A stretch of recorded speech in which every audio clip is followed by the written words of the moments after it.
안녕하세요. 제 아름다운 선물입니다. 오늘은 이무영님의 소설 비녀의 소묘를 들려드리겠습니다. 그럼 작품을 감상하시겠습니다.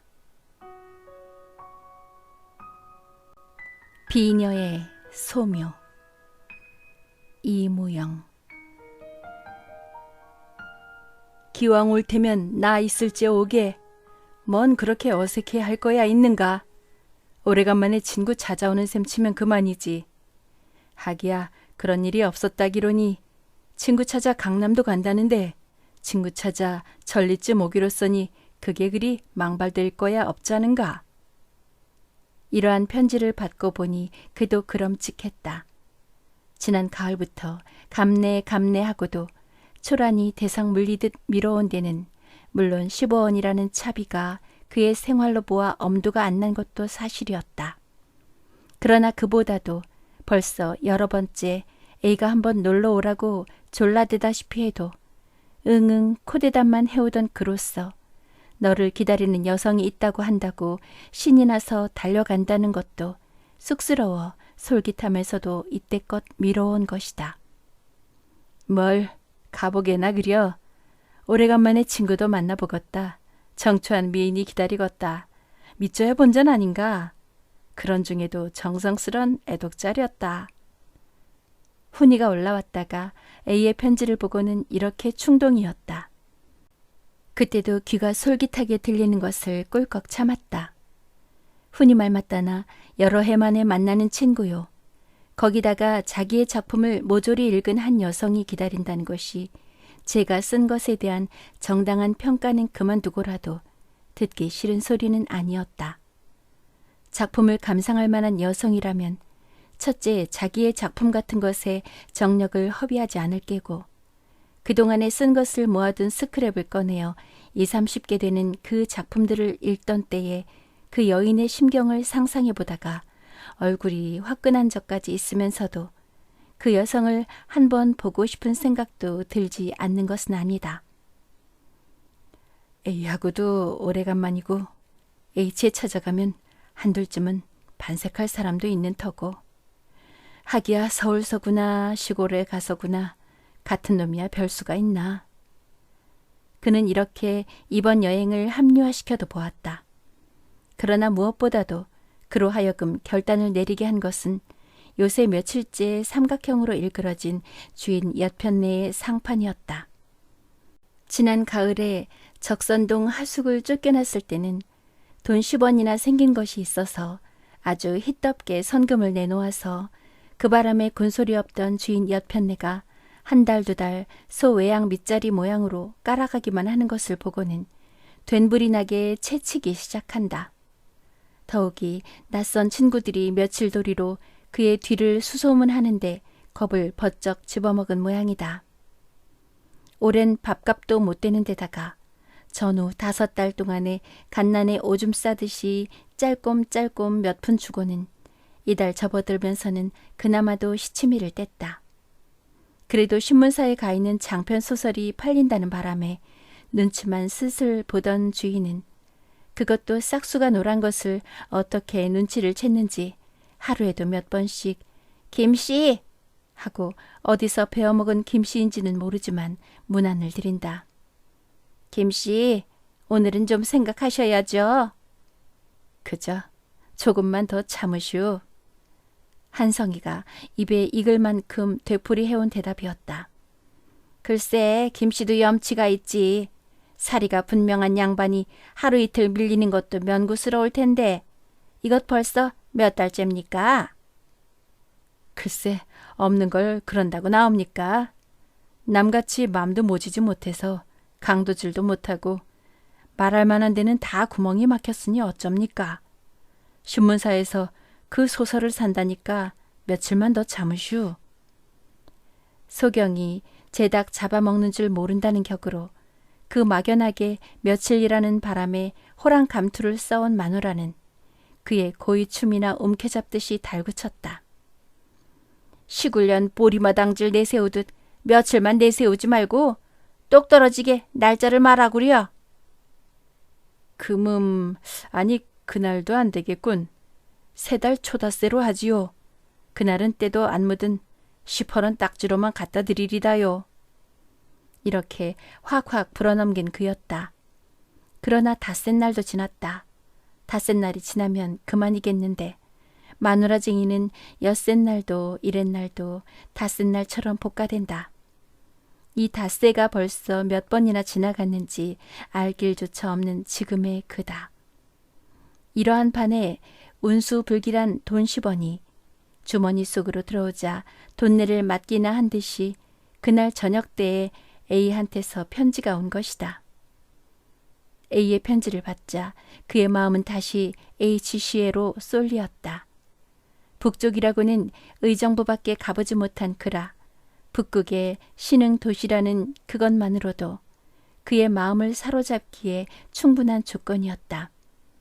그리고 오래간만에 친구를 만난다는 것이, 아니 그보다도 자기의 작품을 꾸준히 애독해준 한 여성이 자기를 기다리고 있다는 것이 A의 말 맞다나 타협만 하면 결혼할 것까지도 생각하고 있다는 이만큼 근래에 와서 유달리 고독감을 느끼고 있던 그가 솔깃하게 들었다는데 그렇게 부자연한 구석은 없을 것이었다.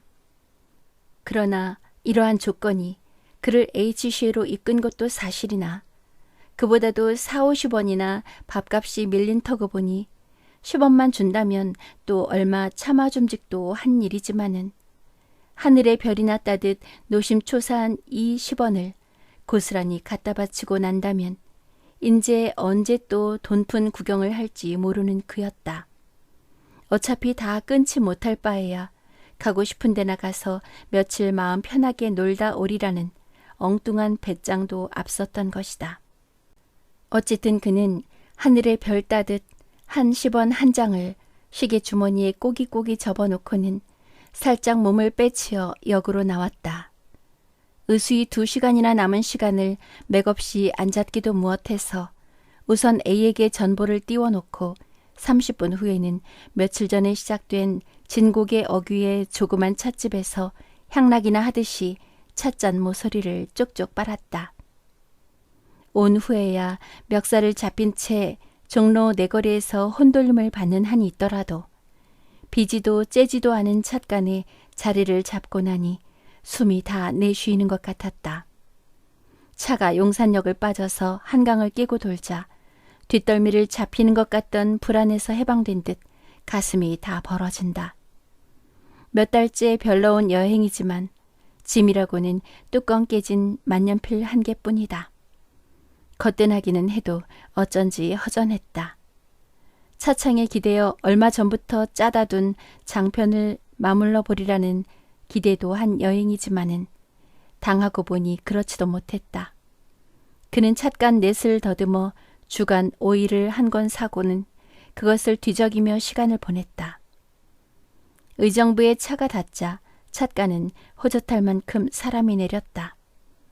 동저고릿바람과 어울리지 않는 중절 모자는 거의 다 내리다시피 했다. 그의 맞은편에 커다란 부대쯤을 메고 출구를 찾던 까무족족한 얼굴에 야무지게 보이는 8-8자 수염을 기른 40이 될락말락한 사나이도 역부가 의정부를 외치니까 줄다름을 쳐 나간다. 박박 깎은 머리, 날선 콧날, 얄따라한 입술, 코 밑에서부터 시작된 고랑은 아랫입술까지 연달았다. 얼굴 요량에서는 격에 안 맞을 만큼 쫑긋한 귓바퀴. 비록 부대찜을 지기는 했을망정 균형된 얼굴이었다. 그는 그 얼굴을 지금 쓰려는 소설의 여주인공 찬영의 아버지를 삼으리라 하였다.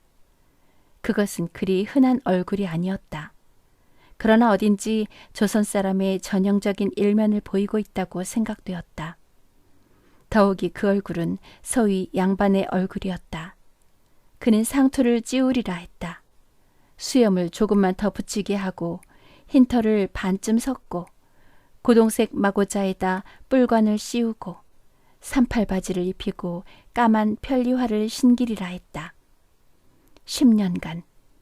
이것이 장편의 제목명이었다. 병규라는 아버지와 찬조, 찬식, 찬영 이 삼남매를 중심으로 김인년 전후의 10년간 조선이 밟아온 길을 그려보자는 것이었다. 찬영은 과도기에 있는 조선의 전형적 여성이었다. 눈앞에 가로타고 앉은 싸늘한 현실이 그의 현실을 떠난 허영과 합치되지 못하고 비극으로 끝나게 되는 그 경로를 쓰려는 것이다. 찬영은 일찍이 그의 약혼자이던 현순을 모델로 한 것이다. 아직도 남부럽지 않게 지낼 만한 대대로 전해오던 재산 끄트러기가 남았던 시절에 약혼했다가 그의 파산과 함께 깨어진 너무나 가슴 쓰린 기억이다. 8년 전 일이었다. 찬영이란 년을 음탕하고 잔인하고 허영투성이를 만들기라. 못된 구렁에 빠져서 숨이 넘어갈 때까지 하닥하닥하는 불행한 계집을 만들기라. 값싼 소설가인 그는 현순에게서 받은 굴욕을 소설 속에서 복수하려 하였다. 이것이 장부의 할 짓이냐? 스스로 타이르지 않은 바도 아니었지만은 나는 파산하기 전에 김한성 씨와 약혼한 것이지 불쏘시개도 못하는 인텔리 룸펜하고 약혼한 기억은 없습니다. 하고 문을 탁 닫고 나가던 현순의 그 마지막 밤일은 생각만 하여도 가라앉았던 복수욕이 뻐근하게 가슴을 채우는 것이었다. 이러한 굴욕을 남기고 간 현순이건만은 오히려 잊어버리지 못하는 그였다. 미워하면 미워할수록에 그리웠다. 살점을 싹싹 점이고 싶을 만큼 미워하는 현순이면서도 품 안에 꼭 끼고 아스러지게 안아주고 싶은 현순이었다. 현순이라는 그 이름자를 보기만 해도 치가 떨리는 현순이면서도 그 글자를 못 보면 삶이라는 것까지 무의미한 것 같았다. 탄력이 없었다. 현수는 이뻤다. 그러나 한성이가 그의 미에만 끌린 것은 아니었다. 미에 끌리기도 했지만은 미보다 그의 맺고 끊는 듯한 성격에 사로잡힌 것이다. 다른 여성과 같이 우물쭈물 꾸미어대지를 않고 맺고 끊는 듯 칼로 친 듯 인제 너는 돈이 없어졌으니까 그만 미끄러져라 하는 태도에 끌린 것이다. 만약 현순이가 자기의 파산을 보고 마음이 변하여 슬슬 피하고 딴 남자와 거리를 싸다니고 하여서 은연중에 자기의 마음 변한 것을 나타내서 이쪽이 제풀에 꼭지가 물러 떨어지게 했다면 그는 그 자리서 단념해 버릴 수도 있었겠고 또 그러한 현순이었다면 저쪽에서 아무리 목이 말라 덤빈다 하더라도 눈도 거들떠볼 그가 아니었다. 그러면 당신은 김한성과 약혼한 것이 아니라 김한성의 재산과 약혼한 것이었던가요? 하고 서슬이 퍼렇게 덤벼들었을 때도 가늘게 뜬 눈에 웃음까지 띠고 방정식이나 외듯이 더듬지도 않고 이렇게 말한 현순이었다. 처음부터 한성 씨의 재산과만 약혼한 것이 아니죠. 하지만 한성 씨에게 그만한 재산이 없었다면 약혼하지 않았을지도 모르지요. 아니, 애당초에 그런 한성 씨였다면야 오늘날과 같은 환멸은 안 느꼈을 것입니다. 이렇게 내차는 계집을 미워하기는커녕 담신 안아주고 싶을 만큼 귀엽게 본 그였다. 그러나 한 번 자기를 박차고 간 계집의 치마끈을 잡고 늘어질 한성은 아니었다. 그는 깨어진 가슴을 안익기 위하여 있는 정열을 문학에 바쳤다. 그는 읽고 썼다. 읽음으로 해서 바삭바삭 소리가 나도록 건조해진 머릿속에 새로운 끈기가 생기는 것을 느끼었다. 쓰면 쓸수록에 한 걸음 앞으로 나가는 자기 자신의 붓끝을 바라보고는 홀로 기뻐하였다. 그런지 얼마 후에 그는 현순이가 전라도 어떤 과부의 아들과 결혼한다는 소문을 들었을 뿐이다. 이 소식을 그에게 전한 평론가 알은 하여튼 귀여운 여자야. 현순이는 자기 자신을 거미줄을 타고 세상을 건너려는 계집이라고 부르대나 그려. 거미줄을 타고 세상을 건너려는 계집. 잘한 말이지? 잘한 말은 못 된다더라도 어쨌든 평범한 여자로서는 못할 말이야. 그리고 알은 거미줄을 타고 세상을 건너려는 계집이라는 말을 몇 번이나 마치 입에 맞는 시구나 되뇌듯 하였다. 거미줄을 타고 세상을 건너려는 여자. 한성은 이렇게 한번 입속으로 중얼거려 보았다. 차는 새벽을 향하여 세차게 달리고 있다. 웬만한 정거장은 기별만 전하고 휙휙 지나간다. 세상에 나서 처음 대하는 북극의 자연을 어둠 속에 지나게 된 것을 아까이 여기며 그는 잠이 들고 말았다. 신흥하는 북극의 도시 H에서 내린 것은 9시 반을 조금 지났을까 말까 한 때였다. 예측대로 A가 나와 있었다.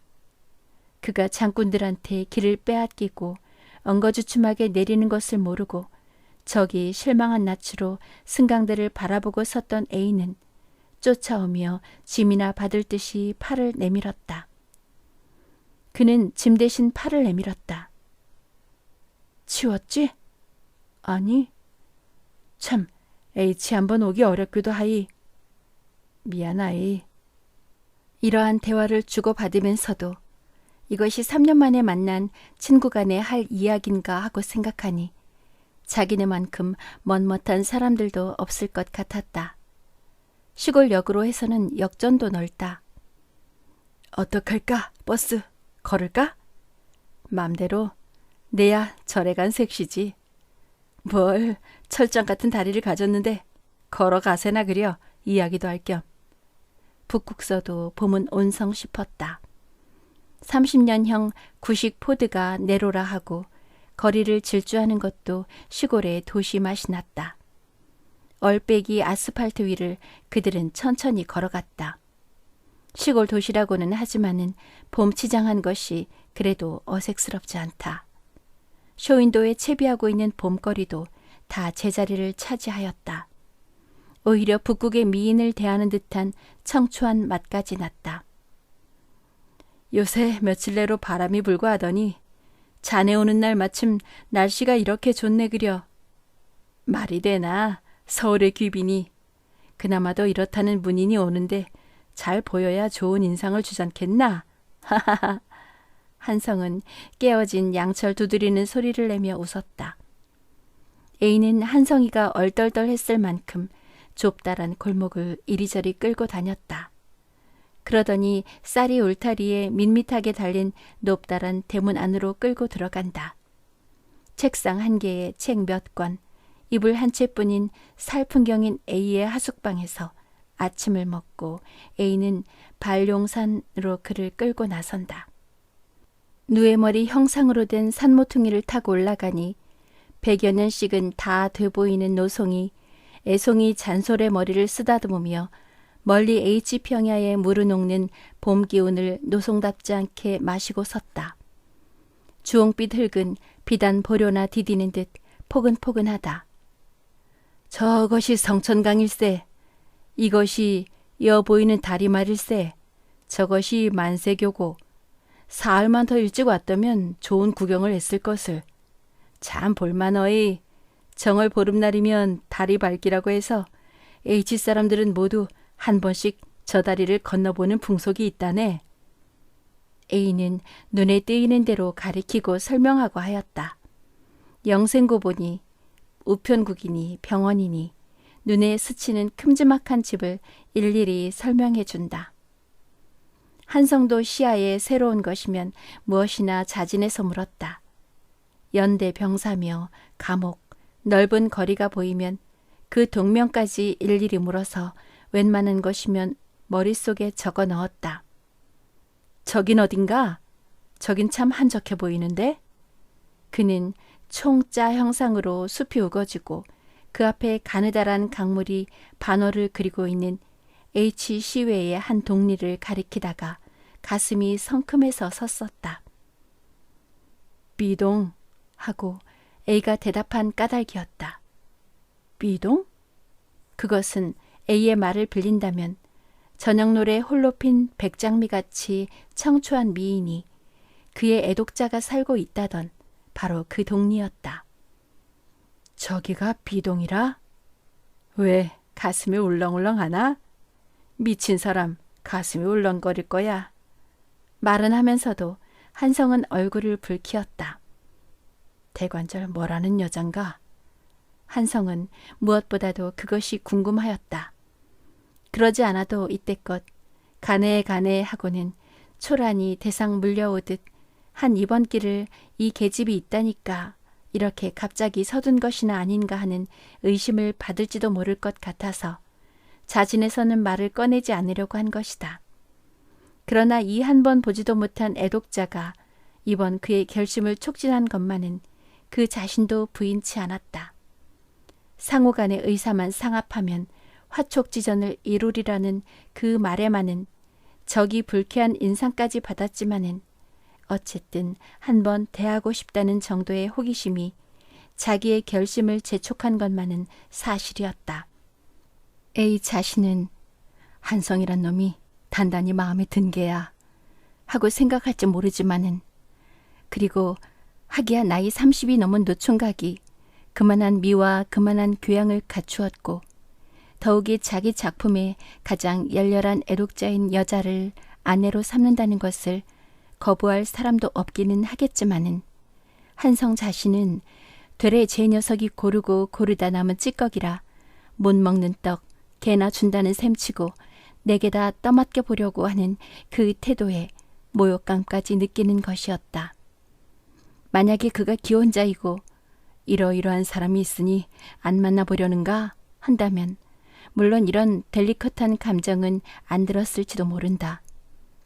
한번 만나보지 않으려나?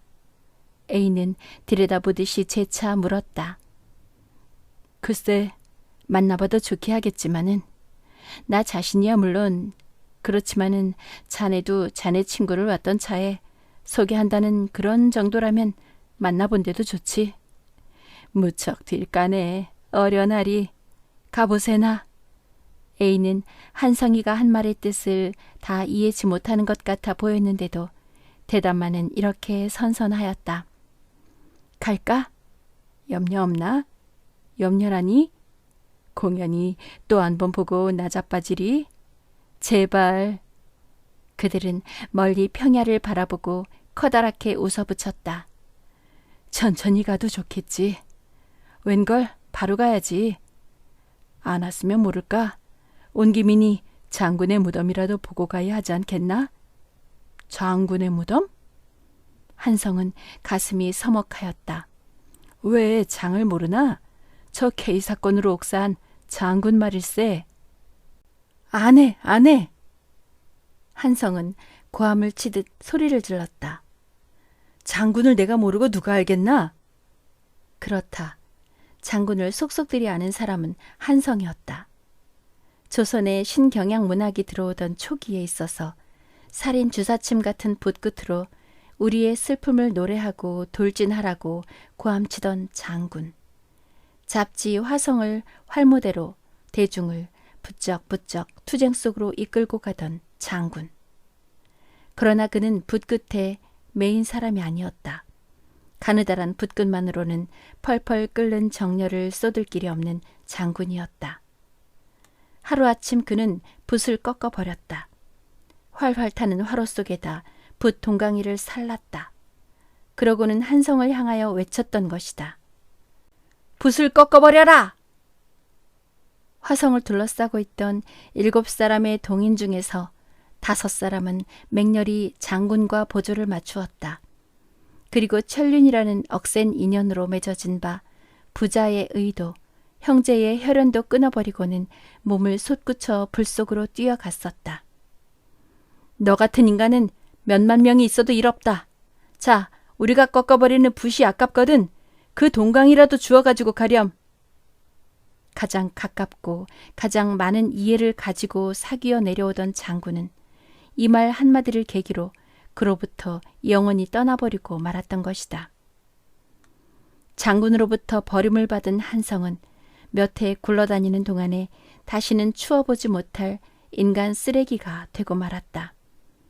비속하기 짝이 없는 조선의 저널리즘에 추파도 보내어 종이값도 못 되는 원고료로 그날을 연명해가는 그지없이 초라한 인간이 되고 말았던 것이다. 장군과 현순, 그들은 좋은 대상이었다. 그는 가벼이 한숨을 내쉬었다. 동아줄처럼 믿고 있던 장군이 간지 1년이 못 되어 현순도 가고 말았던 것이다. 하나는 허영의 화염 속으로 뛰어들어갔고 또 하나는 다른 화염 속으로 같은 정열과 같은 담력을 가지고 뛰어들어간 것이었다. 장군의 무덤은 여기서 먼가? 공동묘지였지? 그는 간신히 물었다. 가보려는가? 가야지. 가볼 면목은 없지만은 그대로야 갈 수 있나? 여기서 먼가? 아니 멀면 대순가 가세. 웬걸 20분이면 조카이. 오던 길에 우리 자네 애독자한테도 다녀오세나 그려. 마침 그 근처니까. A는 이렇게 권하였다. 하지만 장군의 무덤을 간다면 우울해질 터인데 그 기분으로 모르는 사람을 대하는 것이야 실례 아닐까? 한성은 이런 걱정까지 하였다. 글쎄 그 편이 나으이. 누가 안다던가 그 여자를 보는 것이 장군의 무덤을 찾는 것보다도 더 우울한 일이 될지. 그건 왜? 한성은 어쩐지 가슴이 서먹한 것 같았다. 왜냐고? 글쎄 그럴 이유가 있지. 만나본다면 알 일이지만은. 그게 모두 무슨 소릴까? 허허허 그렇게도 알고 싶은가? A는 격에 맞지 않는 웃음을 한 번 웃고는 머뭇머뭇하는 눈치더니 그만한 미인을 보고 우울해하지 않을 자가 누구야?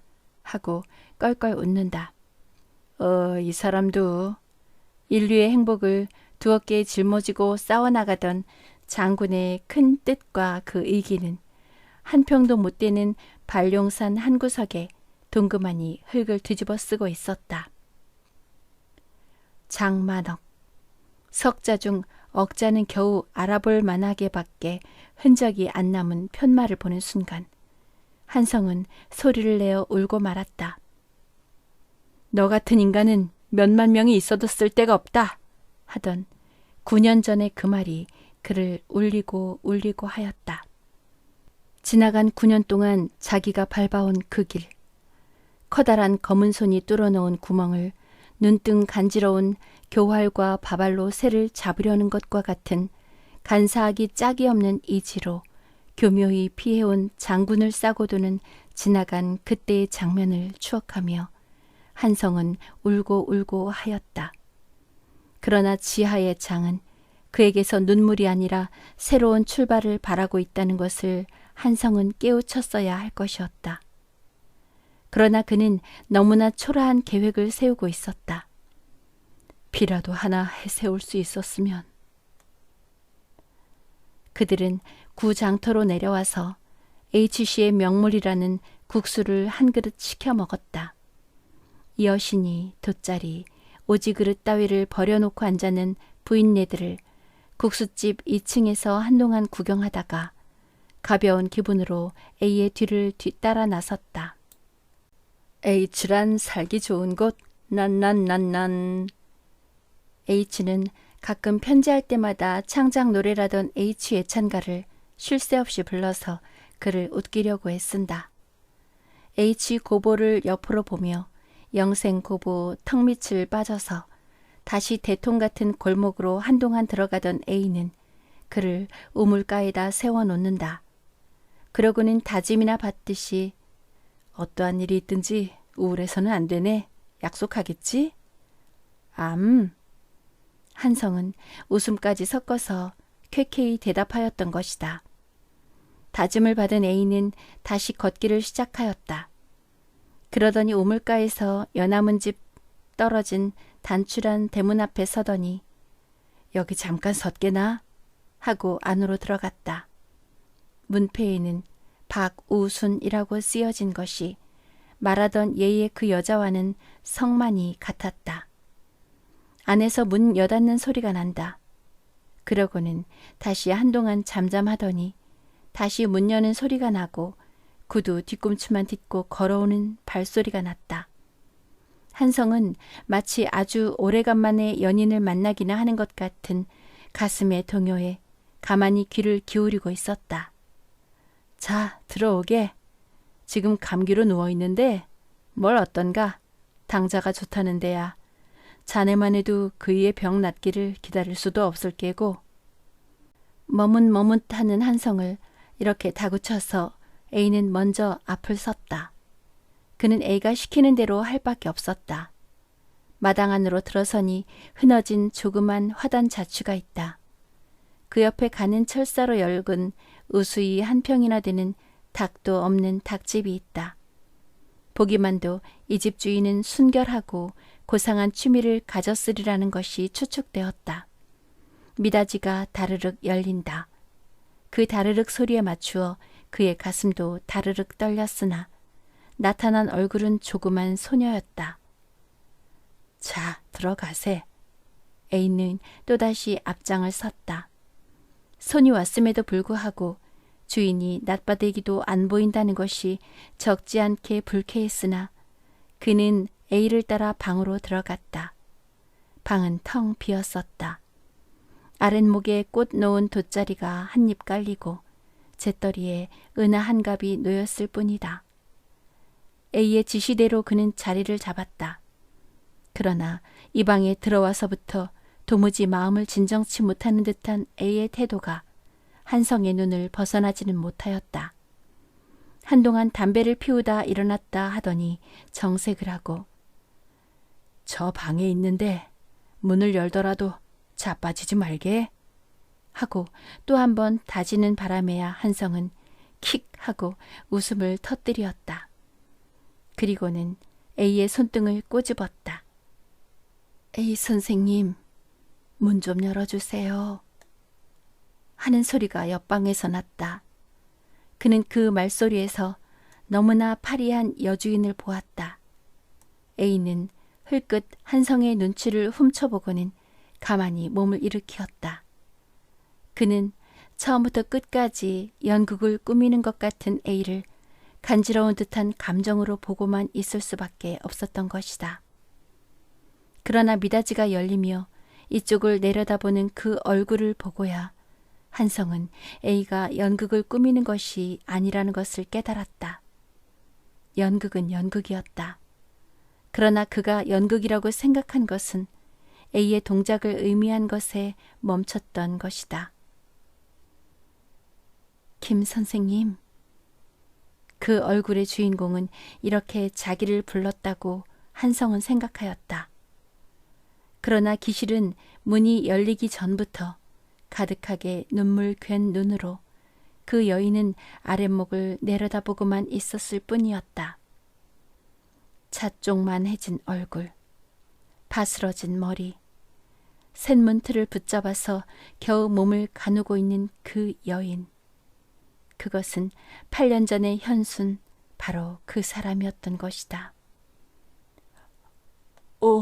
현순. 이 밖에 그는 말을 못했다. 그는 A의 존재도 잊어버렸다. 그리고는 현순의 앞으로 썩 나서서 이불을 싸고 앉은 현순이를 들여다보았던 것이다. 선생님, 놀라셨죠? 그는 대답을 못했다. 그 대신 A를 쳐다보고 물었다. A군, 나는 아무것도 모르겠네. 자네가 대답해 주게나. 날더러 대답을 하란 말인가? 하고 그는 앉았다. 그 전에 난 자네한테 사과를 해야겠지. 그러나 놀라지 않는다는 약속이었으니까. 지금까지의 모든 것은 현순 씨가 한 일일세. 나는 다만 시키는 대로 쫓았을 뿐이야. 평범한 말로 이것을 표현한다면 운명이겠지. 운명. 그러나 이 이상 나는 더 말할 수가 없네. 현순 씨의 입에서 자기의 과거를 들을 수도 이제는 없겠지. 지난 8년간 한 여성이 걸어온 길은 그 여성의 기록이 설명해 줄 것일세. A가 이렇게 말을 마치기도 전에 현수는 한성의 무릎에 엎드려 울음을 터뜨렸다. 벌써 울 기운조차 없이 된 현순이건만 한성의 무릎이 흥건하게 젖도록 울고 울고 했던 것이다. 과거 8년간 그만큼 울어본 현순이었건만은 울어도 울어도 끝이 없었다. 서름은 서름을 낳고 눈물은 눈물을 자아냈다. 그러나 온 것은 현순만이 아니었다. 한 불행한 여성의 서름은 한 성의 눈물 줄기를 이끌었다. 그리고 한 여성과 친구의 서름은 또한 A를 울렸던 것이다. A에게 끌리다시피 하여 현순의 집을 나온 한성은 싸우듯 A를 집으로 보내고 혼자서 밤거리를 헤매었다. 일찍이 수백 편의 소설을 읽어오고 수백 편의 소설을 써온 그였지만은 이러한 현실은 본 적도 없었거니와 써볼 생각도 못했던 것이다. 믿어도 믿어도 믿어지지 않는 사실, 믿어서는 안 될 것이로되 오히려 사실로 존재해 있는 이 사실, 한성은 오직 아연했을 따름이었다.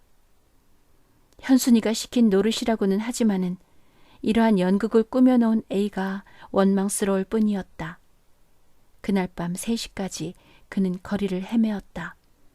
왜 헤매는지, 이 현실의 그 어느 구석이 자기를 괴롭게 하는지조차 그는 몰랐다. 다만 뻐개질 듯이 괴로운 가슴의 고통을 깨달을 뿐이었다. 이 괴로움을 가슴에 안은 채로 잠이 올리는 만무하였다. 그보다도 아직도 서먹서먹한 사이인 A의 동료인 J에게 그 꼴을 보이고 싶지 않아서 그는 그날 밤을 여관에서 새우고 이튿날도 정오나 되어서 A의 하숙으로 돌아갔다. 아이고, 인제 오시는군. 주인 마님이 덤벼들 듯 반가워한다. 알고 보니 새벽에 수색원을 내려가다가 함창 여관에서 유한다는 말을 A에게서 듣고 그만두었다고 한다. A가 그래요? 하고 그는 좀 의아했다. 그러고 보면 간밤에 밤새도록 자기의 뒤를 따라다닌 것이로구나 생각하니 그의 우정에 새삼스러이 감사하는 마음이 생겼다. 방에 들어가기도 싫고 해서 퇴에 앉았으려니까 A도 친구 집에서 자고서 그제서야 돌아왔다. 그날 밤 A와 함께 또 현순을 찾았다. 현순을 본다는 것은, 더욱이 오늘날과 같은 비참하게 된 현순을 본다는 것은 괴로운 일이었다. 그러나 그러한 현순이 아무리 제 잘못으로 제 몸을 그르친 현순이라고는 하더라도 이미 죽음을 며칠밖에 남기지 않은, 그나마도 모든 사람이 기피하는 병이라고는 하지만은 그러한 현순을 보고도 못 본 채 한다는 것은 그에게는 더 괴로운 일이었다. 벌써 그를 구해줄 힘은 그에게는 없었다. 아니, 이 세상에 그 누구에게도 없을 것이었다. 그 앞날도 며칠 안 남은 한 여성을 마음껏 안위시키어 최후의 마지막 시간이나마 행복스러운 마음으로 죽어가게 하자는 것이 그의 위안이었던 것이다. 오셨어요? 갈 때마다 현수는 눈물을 머금었다. 그것을 보는 것은 그에게는 너무나 괴로운 일이었다. 현순이, 왜 나만 보면 우워? 만약 그런다면 나는 내일이라도 서울로 가고 말 겁니다. 자, 약속해 주시오. 현수는 순진하게 고개를 숙이었다. 그러고는 갈큐발같이 된 손으로 그의 손을 자그시 쥐는 것이었다. 이튿날은 혼자서 오전에 갔다. 마침 의사가 와 있어서 사생 여부만을 가만히 물었다. 글쎄요, 병자에게는 못할 말이지만은 어렵겠지요. 폐란 제3기를 넘는다면 그만이니까. 혹 산다면 그것은 기적이겠지요. 그러나 병자에게는 절대 그런 말을 말도록 하시는 것이 좋을 겁니다. 워낙 하르빈에서 여기 왔을 때부터 절막이었습니다. 그러나 할빈에서 어떠한 생활을 하였는지는 의사도 모르는 모양이었다. 아니, 의사뿐이 아니라 A까지도 현순이가 하르빈에서 왔다는 것만을 알 뿐이요, 하르빈에서의 그의 생활에 대하여는 아무런 지식도 갖고 있지 못했었다. 그것은 오직 그의 기록만이 알고 있을 뿐이다. 그러나 그 기록은 일찍이 A가 첫 장을 한 번 보았을 뿐 아직도 그것을 읽어본 사람은 없었다. 뜻하지 않은 현순과의 해후로 한성의 상경은 하루하루 밀려갔다. 그는 현순의 병석을 떠나지 못했다. 그는 붙박이로 밤낮을 꼬박 새기도 했다. 잠이나 좀 푹 자리라고 A의 하숙으로 온 어떤 날 새벽이었다. A가 허둥지둥 쫓아왔다. A와 그가 병실을 나온 지 3시간이 못 되어 사람이 왔다는 그것만으로도 그는 모든 것을 깨달을 수 있었다. 웬일인가? 그는 바지를 꿰며 물었다. 아마 몰핀을 먹은 모양이야. 나무랄 수도 없는 일이지만. 그들이 간 때는 의사도 다녀간 후였다. 현순! 하고 한성의 부르는 소리에 현수는 겨우 눈을 떠서 한동안 바라보더니 다시 눈을 감는다. 그래도 미진했던지 커다란 눈물이 눈물 자신보다도 설게 천천히 볼을 흘러내리고 있다. 선생님, 전 거미줄을 타고 세상을 건너려던 어리석기 짝이 없는 계집입니다. 그러나 하늘이 도우사 선생님의 품 안에서 죽게 된 것만으로도 그지없는 행복감을 느낍니다. 혀도 굳어진 지 오래였었다.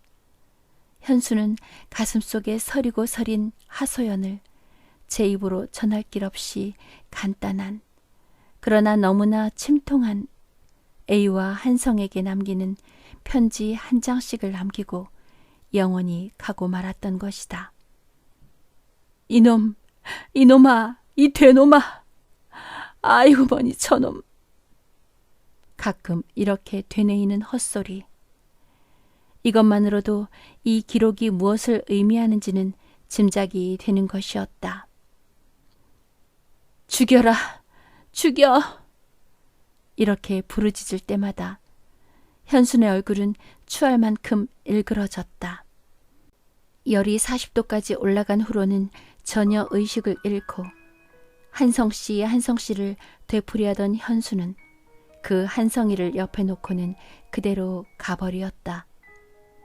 그러나 공포와 환희의 연쇄인 그의 일생은 끝났다. 가고만 현순. 저의 말 맞다나 거미줄을 타고 세상을 건너려다 떨어진 한 여성의 500페이지나 되는 그 참회록은 장차 소설가인 한성의 주선으로 발표될 것이겠기에 작자는 이 이야기는 여기서 끝맺으려는 것이다. 오직 작자가 바라는 것은 한성과 같은 먹기 위해서 글을 쓰는 작가의 붓끝이 그 여성의 생생한 기록에 너무 많이 그어지기를 기뻐하지 않는다는 것을 그에게 충고해 둘 뿐이다. 신동아 32호 1934년 6월